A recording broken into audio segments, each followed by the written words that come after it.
Alternative Dig Talk. Real issues, real talk. At first, we hit your gadgets with our state-of-the-art digitalized mobile studio with the debate on the road behind the wheels. Later, we launched our magnificent studios located on Plot 1A, Sawagude Close, Lukulinanganda, Machindye, Kampala, where we bring to you our must-watch shows like The Mighty Drive, Monday to Friday, 8 a.m., Hotline, Mondays, 7 p.m. As for legal matters, Twins at Bar, Tuesdays, 11 a.m., Wednesdays, 6 p.m. is Afro-Caribbean Link, where we connect Africa with the Caribbean. Voltage on Thursdays, 7 p.m., featuring a youthful panel. Interface with Dr. Kiza Besije every Friday, 12 p.m. with his call to action against injustices. Snap Talk, Saturdays, 6 p.m. with the trio. A must-watch, The Political Dice, Sundays, 8 p.m. with the duo that never stammers, and so much more. Watch us live on all our social media platforms. We are the Alternative Digitalk. Real issues, real talk.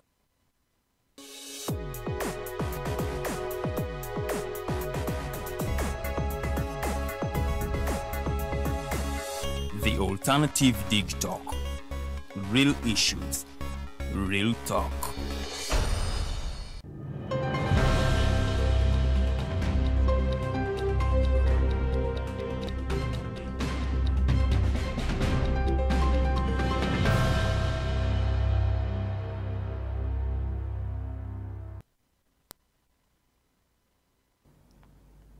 Enaku z'omwezi ziri 26 omwezi tuli mu gwa November omwaka tuli mu 2024 mbaniriza program The Mighty Drive naye kati tusookera muko mu Mighty Global Updates okumanya biki ebyagenze maaso nga tetunnayingira program yaffe mu bulambalamba. Njagala okubategeeza we live on Facebook, osobola okutusanga ku The Alternative Uganda oba TikTok TV, ojja kubanga ate otufuna bulungi nnyo, ate ku YouTube ojja kubanga otusanga ku The Alternative Uganda. Nze Farida bikobere ngenda kubanga ate mbayitiramu ko ebyo ebyabaddewo olunaku lw'eggulo bwe nabamaliriza omugenyi wange agenda kubanga aneegatta kulugenda kubanga twogera nsonga z'amateeka okusingira ddala, naye ate tujja kubanga ate tugattamuko ebyobufuzi here and there because amateeka tegasobola kutambula ng'ebyobufuzi tebiriiwo. So nja kubamba kubiriza nnyo mutwegatteko abalina ebibuuzo tukozese comment section sobola okubanga ate show yaffe etunyumira bulungi nnyo. Olunaku lw'eggulo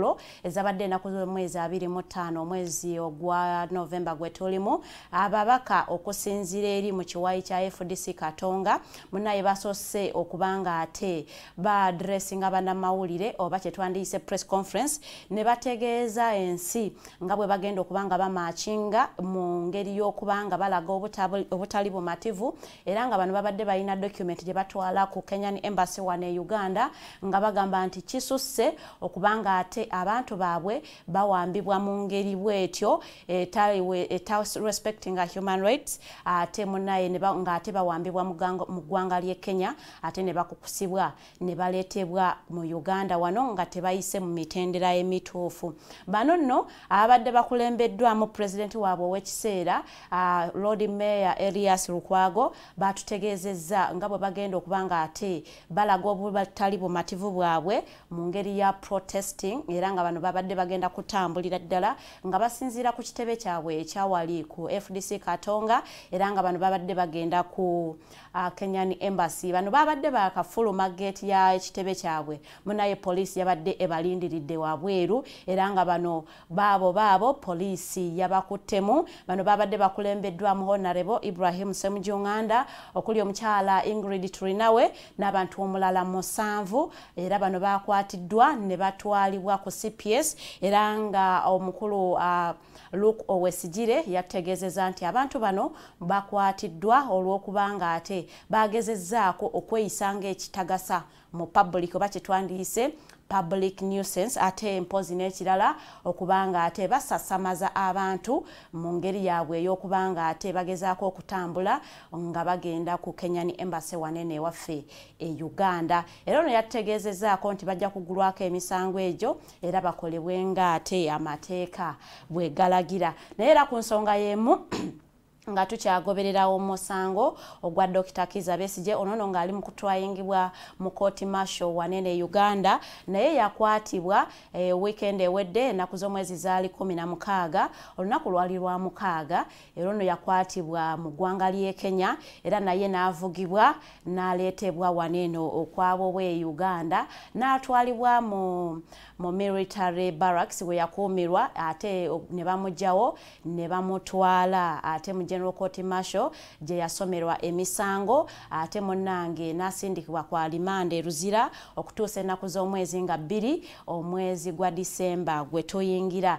Munnange omukulu Lord Mayor nga yabadde lead counsel musango guno yategezezaako olunaku lw'eggulo nti bano bafunye ba lawyers 50 ababegaseeko okulaba nti ate nabo batambulira wamu n'abo abali mu kulaba nga ate Dr. Kizza Besigye ne munne Haji Obed Kamulegea bafuna freedom yaabwe. Ono nno yategezeza nti balooya bana basinga bava mu International Commission of Jurists ate abamu bava mu Pan African Lawyers Union ate bo abalala bava mu East African Law Society kwogatta ne bannayuga aband lawyers abava waneno ewaffe Uganda. Era ono yategezeza nga yogerako eri bannamawulire n'atutegeeza nti era ye takyali lead counsel waba lawyers abagenda okubanga ate bali mu mitambo okulaba nti ate Dr. Kizza Besigye ne munne Haji Obed bafuna freedom yaabwe bafuna obwenkanya. Ono yategezezaako nti omukyala Martha Karua yagenda okubanga ate akulembera aba lawyers bano abagenda okubanga ate bawolereza Dr. Kizza Besigye ne munne era nga abatamanyi mukyala Martha Karua ono mukyala ayina emyaka 67 era nga ate munnange abadde mu politics we Kenya okumalira ddala ebbanga ddene. Omukyala ono njagala tusobola okulaba nga tulabakoko ebyafaayo bye. Ono yastandingako for presidents mu mwaka gwa 2013 era nga ono yali kuna Kenya ticket era nga yajja okubanga ye mukyala owokusatu okulaba nga ate standinga in the highest office of Kenya omukyala oyo Martha Karua era nga ono yaliko Justice Minister we Kenya paka omwaka gwa 2019 we yatuuka na resigninga. She resigned from office of the Justice Minister. Era nga omukyalo nagenda kubanga ali attached to Lukwago and Company Advocates. Era tujja kulabako ebitonotono ebiyinza okwetaagisa munnamateeka nga si munnauganda okubanga ate representing munnauganda waneno mu courts of law eze Uganda. Era nga amateeka ga Uganda okusinzira ku Article 19 of the Advocates Act era munnaye erambika bulungi nnyo nti omuntu oyo yenna alina okubanga ava mu Commonwealth country which is Java Kenya. Era nga kigambibwa nti era omuntu oyo yenna munnamateeka nga ayagala okurepresentinga Uganda in the courts of law of Uganda alina okubanga ate obtaininga temporary practicing certificate esobola okulaba nga ate emukkirizisa oba emusobozesa okulaba nga ate representinga omuntu oyo mu mateeka. Era nga Lord Mayor yategezeza nti ebyo byonna bali mu kubikolako. Ekintu ekirala munnamateeka oyo alina kubanga ina law firm jali attached to of which Lord Mayor ategezezaako nti ate omukyalo no Martha Karua agenda kubanga ali attached to Lukwago and Company Advocates. Kakati no munnange fe tujja kubanga ate tulindirira ku 2nd of December okulaba nga ate Dr. Kizza Besigye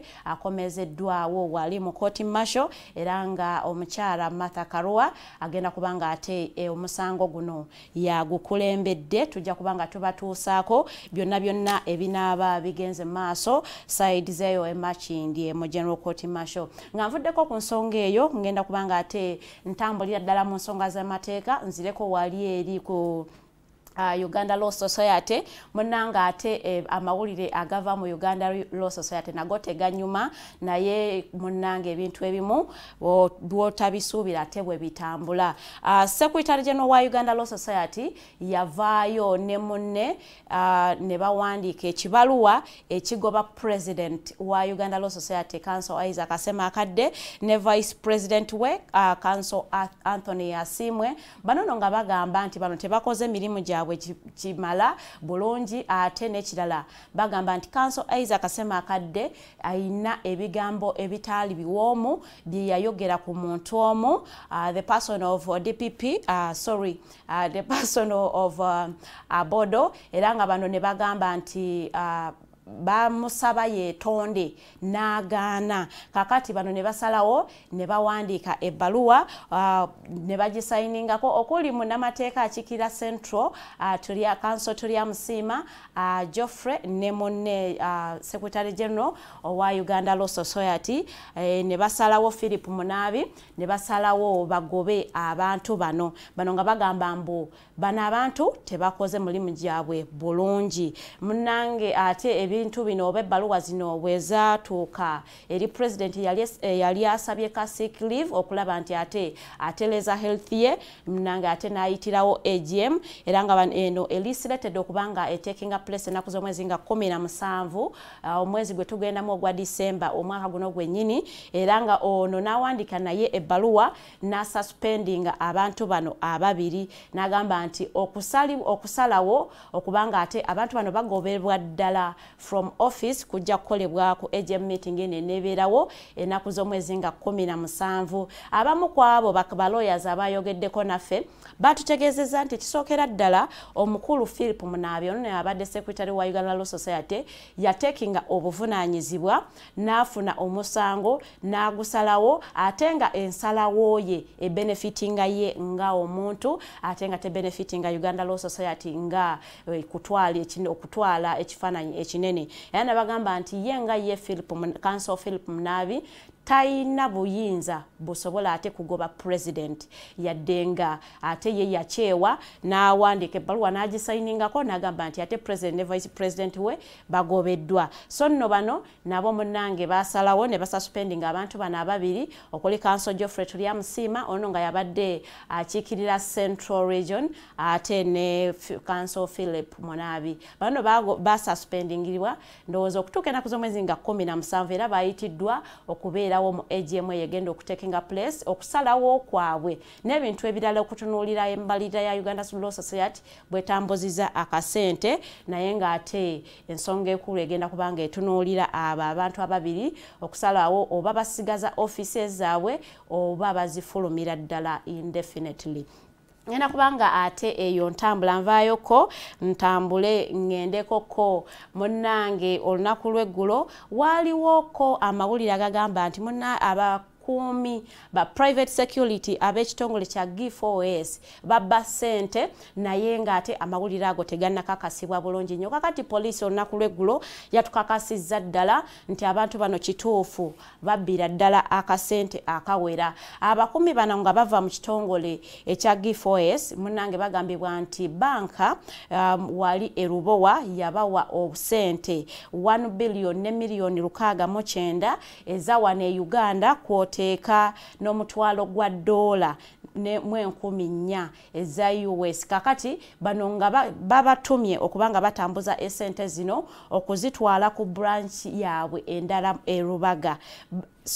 Okugitwala ku branch yaabwe endala Nakasero. Kakati bano we bafuna esente zino ndowooza ne bafunamu ekirowoozo nga bali mu kkubo munaye ne bakyusa ate direction yaabwe gye bali batumye okubanga bagenda okutwala sente ne batkwata ekkubo ly'e Rubaga era bwe batuukawo ku kaalo Nabunnya ne bastopinga esente ne bazijjamu ne balekaawo emmotoka n'emmundu ezaali zibaweereddwa bakama baabwe. Bano bakuulita n'omusimbi ogwo nga bw'oguwulidde ne babula. Kakati poliisi olunaku lw'eggulo yatukakasizza nti yakutteko omu ku abo abaali batumiddwa okubanga batambuza sente zino era nga omukulu ono yamanyikiddwako nga Charles Otim. Ono nno bamugje ku kyalo gy'abadde yeekukumye ekwaniya era nga bamusanze ne sente eziwerera ddala miliyoni 117 nga za kyasigazzaawo. Poliisi yatutegeezezza nti ono baamukutte era nga bwe banoonyereza okunoonyereza abalala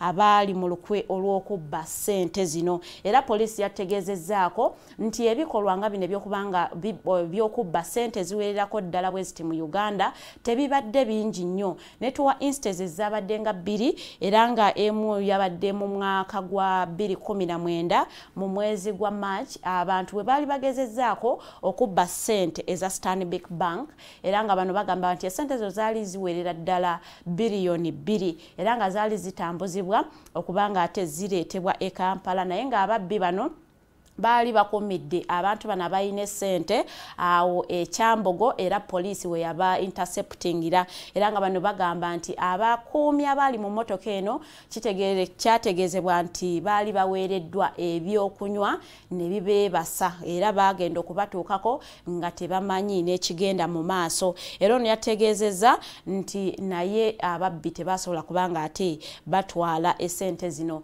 Wabula Luke Owesigile era yategeezezza abantu nagamba babeere very careful naddala nga balonda abo bagenda okubanga ate bawa ssente okubanga bazitambuza olw'ensonga nti ate abo be bawa ssente abamu tebabeera trustworthy era nagamba nti balondoole nnyo n'ebitongole ebibawa abantu okulaba nga ate babayambako okubanga batambuza essente zino okubanga twewala ebintu ng'ebyo okubanga biddamu obanga bigenda mu maaso. Ng'amaliriza eggulire lyange olw'enkuba efudembye ennyingi ngenda kubanga ate nzirukirako wali eri Butalejja munaye abeeno ge bakaaba ge bakomba olw'ensonga nti amataba gabafuukidde amataba.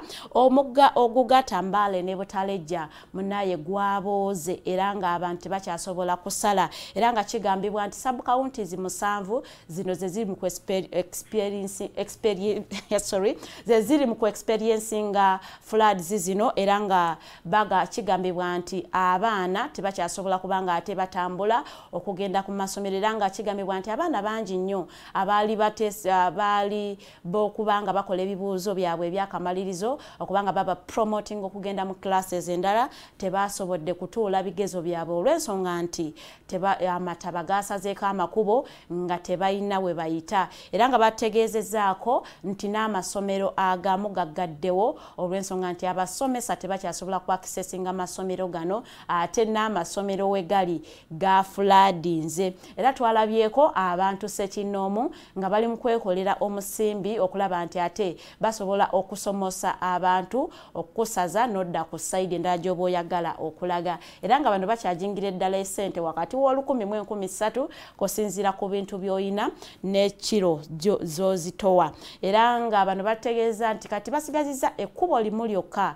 lye basobola okubanga bakozesa okubanga balinako gye balaga era nga lirina ekkubo ery'ebuddaka ne bagamba nti bw'oba oyagala okugenda awantu wonna nga oyagala ofuluma Butalejja oba olina kukozesa Buddaka road other roads zonna ziri ate flooded era tosobola kubanga ate oziyitamu era nga bano bagamba nti ensonga w'enkuba ennyingi buli we babeera munnange mukadde bwe kati eyo mu Elgon region ate amataba gasukkamukko era nga bagamba nti batidde olw'ensonga nti ebirime byabwe byonooneddwa enkuba eno efudembye obutakya ate basuubira nti n'endwadde ziyinza okweyongera olw'ensonga nti ebifo byonna biri flooded kwosa n'amayumba nti abantu tebakyayina we babeera era nga bano bagamba nti bakubira gavumenti omulanga esobola okubanga ate ebadduukirira mu kaseera bwe kati kubanga tebalina walala wakulaga. Ngenda kubanga ate mpumulamuko katono nnyo bwenkomawo ngenda kuba negatiddwako omugenyi wange olunaku lwaleero